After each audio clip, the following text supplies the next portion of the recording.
Baby, wouldn't it be nice if we both spoke the same language? I could understand your troubles and you know mine, and we could be together all the time if we both spoke the same language. Baby, no sería lindo si nos dos habláramos la misma lengua. Podría entender tus problemas y sabrías los míos. Hello, and welcome to whoever you thought you were. You're a Jew. I'm glad that you tuned in, and I hope that the title caught your attention. I have to tell you at the beginning that what I mean when I say you're a Jew is not apparent from the title, and you're going to see that in fact it means something entirely different than what you might expect. This show has a subtitle, and the subtitle is The Ignored Truths of History. We're going to be talking about certain historical facts that are not hidden but are never discussed. The reasons why they're never discussed, I can't really tell you. I guess it has to do with the fact that people hate each other, because they're facts about brotherhood. By the way, before we proceed, I'm going to tell you my name again, because it's a long name, and I wrote it out for you. I'm Dr. Ken Beageleisen. I'm a medical doctor, but I'm not particularly rich. People are accustomed to medical doctors being rich, and I'm kind of poor. I've really lost everything. The reason I lost everything is because I deliberately removed all the dishonesty, the deception, the deceit, and the treachery from my medical practice. And guess what happened? I went broke, and I went bankrupt. Of course, that kind of thing was known 2,500 years ago by Socrates.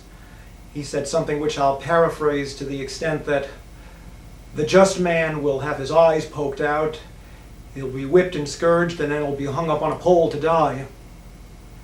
And that was about 500 years before Christ. And this is the way the world has been all along. Religious Jews and Christians say that the world is 6,000 years old. And let's face it, folks, for 6,000 years the world has been a whorehouse. And the problem is that you love money more than God. And that's true for almost everybody. It's even true for people who really hate it and who recognize it in themselves and would really like to do something about it. But it's very difficult to be the one just man in the middle of a global whorehouse. We've got some symbols here on the table. On the left side of your screen, excuse me. By the way, this is not a low-budget production. This is a no-budget production. So please excuse some of the video incongruities. On your left, we have our old friend, the golden calf, which has been the god of this world for about 3,000 years and probably well before. According to the Bible, the Jews stood on the slopes of Mount Sinai and swore to obey the law. And they were lying, and they've been lying ever since. The Christians like to think that they took over for the Jews, but they're not any better, and neither are the Muslims. But I'm here because I've discovered some facts about Judaism, Christianity, and Islam, and about other religions as well. These facts can be reduced to this icon, which is on the right side of your screen. I'm not going to have time to explain it now, but what it shows is a cycle, and it shows Judaism, Christianity, and Islam as being part of a larger whole. So the ignored truths of history, our friends back here, relate to the fact that if you knew these things, that you would understand why it is that, contrary to what the Jews would like to have you believe, Christianity is not going to be proven false. Jesus is not going to be proven false. And contrary to what the Christians believe, Islam is not going to be proven false. And contrary to what the media spokespeople for Islam would have you believe, there's no commandment in the Koran to wipe out Judaism, and in fact Muhammad was about as close to being a Jew as anybody can be. So we're going to talk about all this and more. Now the question is, why is this show being done? And one of the answers is, I have to do it. There are things that I know and I can't keep silent about them. I guess the biggest problem of all is that we have bequeathed nothing whatsoever to our children. We're giving them a world that's poised on the verge of becoming a horrendous dictatorship, the likes of which have never been known, at least never been known on a global scale. In the past, when things got bad in a country, people would flee to another country, like the Pilgrims came to America. When things get bad in America, where are you going to flee to? Russia? China? Or maybe you think that you're going to get on the Starship Enterprise and fly into outer space. You know, it's a funny thing. A lot of people seem to think that the problems on the world are insoluble because man's greed is too great and can't be overcome. And they think that the solution is to put themselves into a spaceship and get fired into the universe. Of course, they're going by Star Trek, which is a show designed to turn you into an idiot, to make you think that when you go into space, you're going to be the captain of a starship. And you're going to spend all your time having pleasurable. And every now and then you'll get into a pleasant sort of battle with an alien, and of course you'll win every time. But you know, if you're not the captain of a ship down here, you're not going to be the captain of a ship up there either. And if you're not having pleasurable sexual encounters down here with beautiful women at your fingertips, you're not going to have it up there either. In fact, what's gradually happening, year by year, is that in the United States, democracy is being replaced by dictatorship. The gold and silver of this nation has all been stolen and replaced with paper money, which has exactly as much value as the banks want it to have. Which means that if, for example, you're in a union family and you go on strike and shed your blood to get decent wages, those wages are going to be paid to you in worthless currency. And if the powers that be decide they want you to have less money, they'll just make the currency to be worth less. But we're going to be talking about that next week, so I'm not going to persist with that. Right now, I'd like to say a word to you about Brotherhood. I've got a little sign here. Now, just bear with me while I get these things set up. Let's get rid of our golden calf for the moment. We don't need him. This sign has 3 statements on it. On the top it says, all men are brothers. We've all heard that before. That's what they teach you in school. They teach you to mouth it like a monkey. All men are brothers. And the minute you turn your head, they start to teach you to hate everybody. And don't tell me that hate is not on the increase, because if you tell me that, you're lying. America is more filled with hate now than it ever has in the history of this country. So it doesn't do any good to just say all men are brothers if you don't know why that's true. And that's why this show, whoever you thought you were, you're a Jew, is necessary. Because I'm going to show you how all men are brothers, and then after that you can make up your own mind as to what you want to do. The second saying is, love your neighbor as yourself. And the third saying is, do unto others as you would have others do unto you. All 3 of these sayings are considered to be forms of what we call nowadays the Golden Rule. It's amazing how widespread knowledge of the Golden Rule is.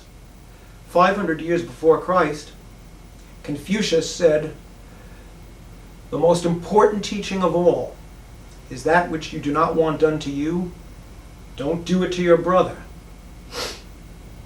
5 centuries later, Hillel, possibly the greatest Jewish commentator in history, said, that which you do not want done to you, don't do it to anyone else. That is the entire Jewish law. The rest is just a mere commentary. And shortly thereafter, Jesus Christ walked up on a hill and said the same thing. Everybody knows that all men are supposed to be brothers. And yet all men are not brothers, are they? All men hate each other. And right now, we're heading into an era of false brotherhood. And it is false brotherhood, and I'm not the only one who knows it. There's a thing out there called the New World Order. And if you don't know what it is, I'm astounded. There are millions of people who know what it is, and they hate it. But most of them think that nothing can be done about it. From my point of view, the worst offenders, or some of the worst offenders, are the Christians. Because the Christians, although they have many good ideas, believe that Jesus Christ is going to come down from the sky, and he's going to save them, and he's going to raise them up to great power and glory, because they attend the Christian church. But you know something? That's not going to happen. And I'll tell you why it's not going to happen. If you watching this program, if you're a Christian, you know that what I'm about to say is true. Jesus Christ said that if you're rotten to your brother, you're bad to me. If you love your brother, you love me. So we're back to our sayings again. All men are brothers. If you hate your brother in your heart and you want him dead, Jesus Christ is not going to come to you. Nor is any Mashiach going to come to the Jews. Nor is any Mahdi going to come to the Muslims. And nor is Buddha going to return to the Orient as long as men hate their brothers. If you want to learn how to love your brother, you're going to have to give something up. And we're not talking about the Brotherhood of the New World Order. Let me say a few words to you about the New World Order in case you've never heard of it. But just in case you actually still don't know it, the world is very quickly being taken over by a bunch of bankers, greedy people, very evil people, declared enemies of God, enemies of religion, enemies of culture. Again, we're going to be talking about that next week. If you don't believe it, there are a lot of things I could tell you that might make you believe it. Some of you may know that you've got a president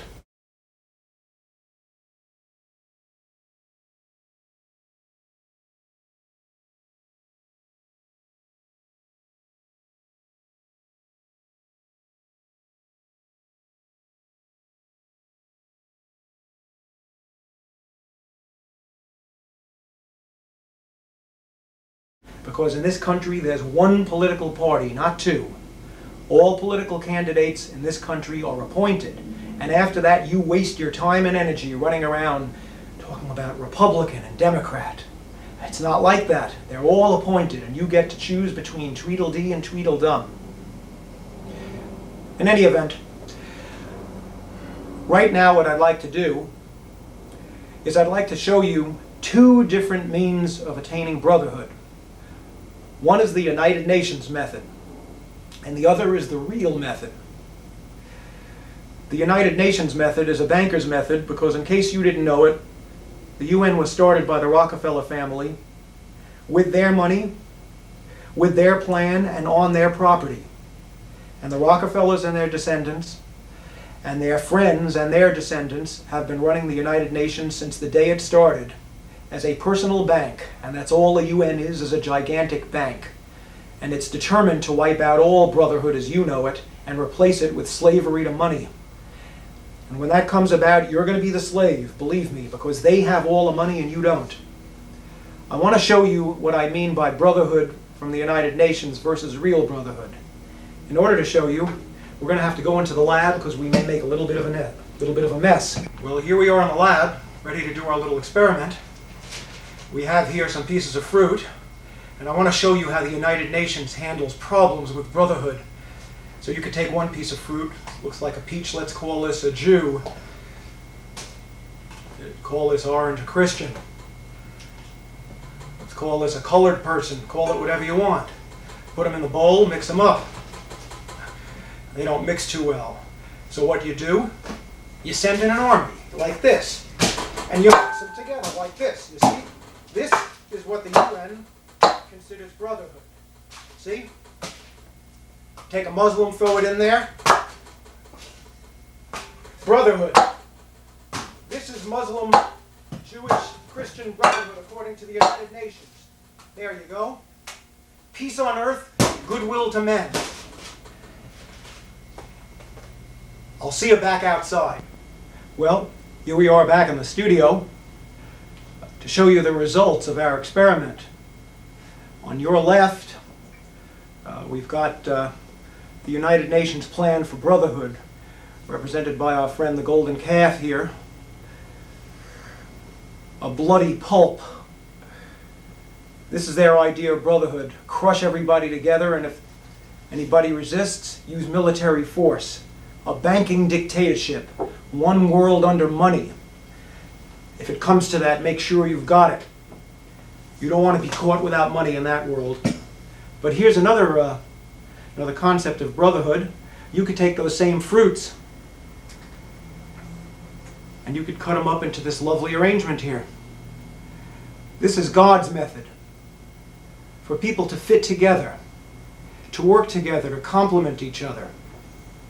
And in order to do that, you need to know why it is that all men are brothers. And that's what we're going to show you on this show in the weeks to come. Give me a moment to clean up, set up again, and I'll show you our schedule. Okay, we're ready to go. This is the schedule of subjects that we're going to be talking about in this series. Now I'm going to have to get way over here. There's not much room for me at this point. First week, that's next week. January 7th, we're going to talk about that New World Order. I'm going to tell you things about America that are really going to astonish you. You won't be the same person after you hear this show, I promise. The week after that, we're going to discuss a subject which is called here, History of Israel, Rise of Oriental Religion. And bear with me for a minute. I'll show you what I mean. I've really got to get over now. There we go. Hardly any room for me. This is a timeline of religious history. It runs from 1800 BC, the time of Abraham, and it goes up to 600 AD, the time of Muhammad. That's a span of 24 centuries. What's the chances that all the Oriental religions in the whole world, represented here by Buddhism, Taoism, Confucianism, Hinduism, at least Hinduism in its current form, Zoroastrianism and Jainism, what's the chances that all those religions would pop up in the same century? There's no chance. The chances are astronomically small. The fact that the whole of Oriental religion popped up in a single century is an extraordinary coincidence. Absolutely extraordinary. And it happened in the same century that the Jews, the diaspora, the Jews were kicked out of Israel and the Jewish nation came to an end. These things are no coincidence. And I'm going to tell you what it means on our second show. I think that's January 14th. Let's get the schedule back. There it is. Now, the week after that, we're going to do a subject called The Genetics of Jewishness, and it's subtitled, Where is David Now? Just about everybody who believes in God, whether Jew, Christian, Muslim, or Buddhist, believes that the Mashiach is coming. According to the Bible, he's from the line of David. And we're going to ask the question, where are the descendants of David now? I have a pretty good background in genetics. In fact, I've got a PhD. So I'm going to tell you something about the genetics of Jewishness that's going to surprise you. The week after that, we're going to talk about Jesus and how come he came as a Jewish Messiah and ended up being a savior to the Gentiles. The week after that, February 4th, we're going to talk about the early Christian church. And we're going to get into those councils at which Christian doctrine was determined.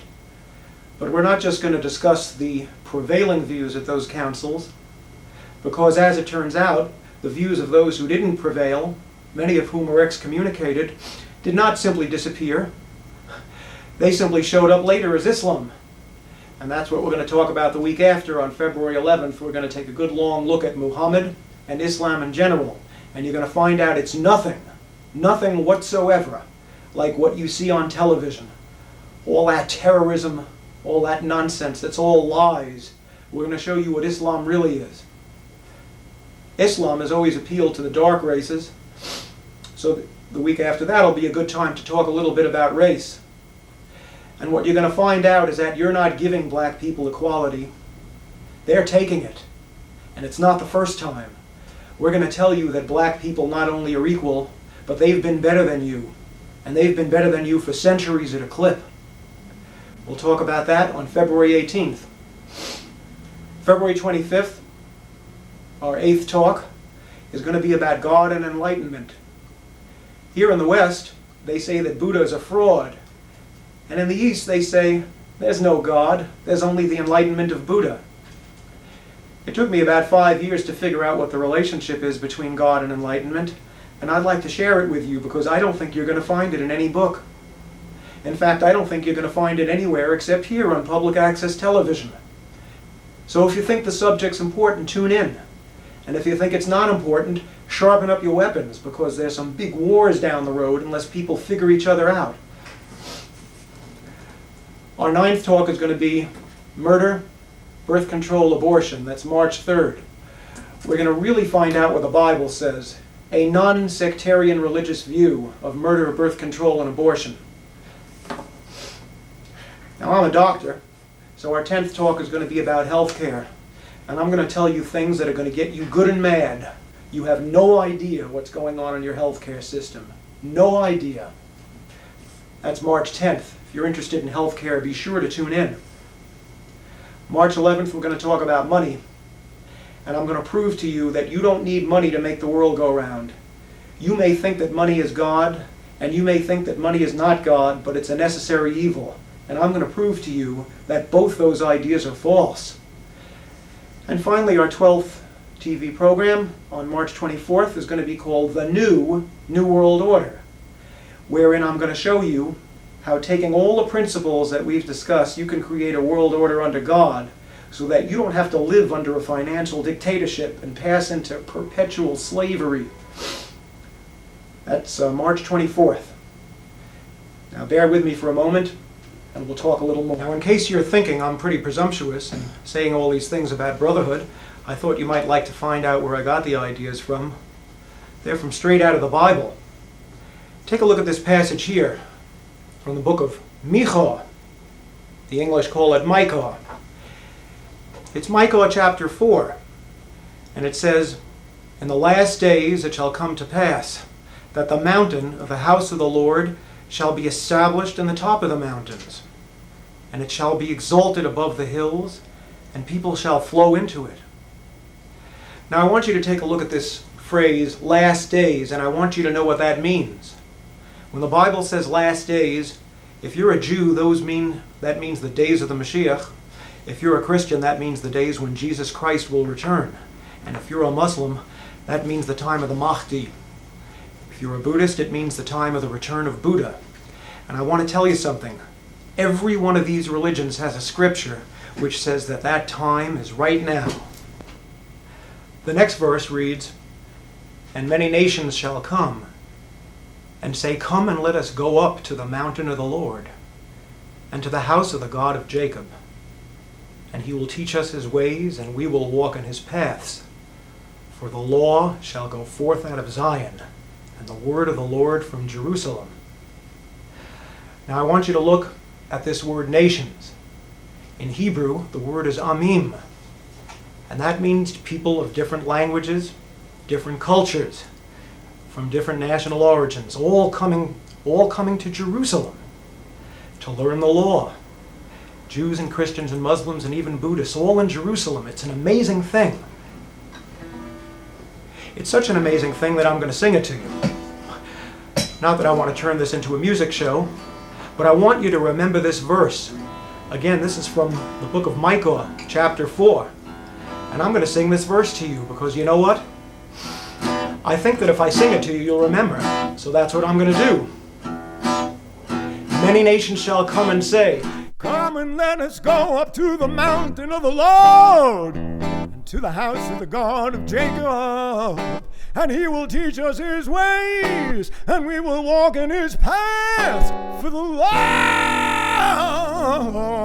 shall go forth out of Zion, and the word of the Lord from Jerusalem."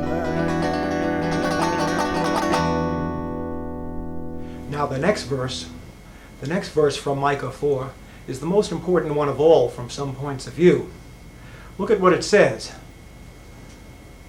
"For all the people will walk, every one in the name of his God, and we will walk in the name of the Lord, our God, forever and ever." This is the King James Bible. Where King James saw the Hebrew name for God, he wrote the Lord out of respect for the Hebrew tradition of never pronouncing the name of God. Now I hope I won't go to hell for saying Jehovah. That's not really the correct pronunciation anyway, so maybe my soul will be saved. But I had to write this down because you have to understand what this verse is saying. It's saying that we, the Jewish people, will be walking in the name of Jehovah, but all these other nations will be coming to Jerusalem. But they're going to be walking in the name of their God. That means a Buddhist is going to come to Jerusalem and walk in the name of Buddha. What the hell is a Buddhist doing in Jerusalem? Well, you'll have to tune in for our Oriental show, which I think is 2 weeks from now, if you want to find out the answer to that. For the time being, I'm going to sing this verse to you because I really want you to remember this one.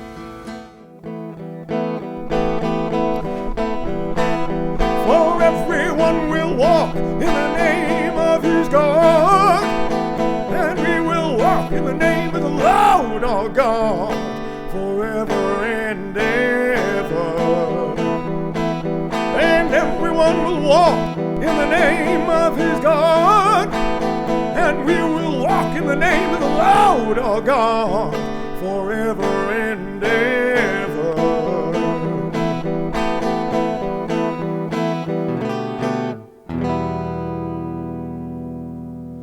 We're about out of time now.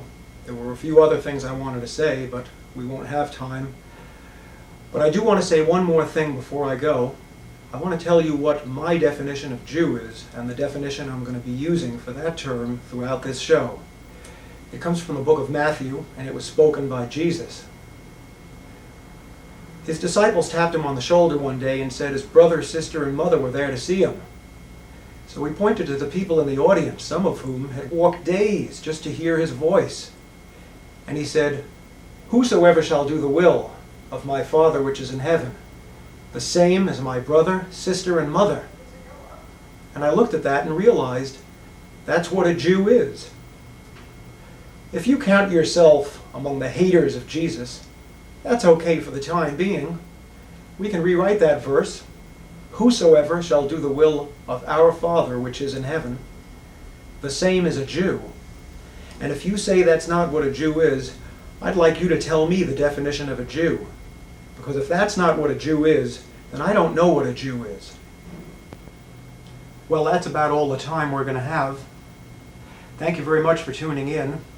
And please tune in next week. If you don't know about the New World Order, you need to tune in next week and find out. Thank you once again. Thanks for tuning in to whoever you thought you were, you're a Jew. And I hope we'll see you next week. Bye. Focus on the one thing that I'm sure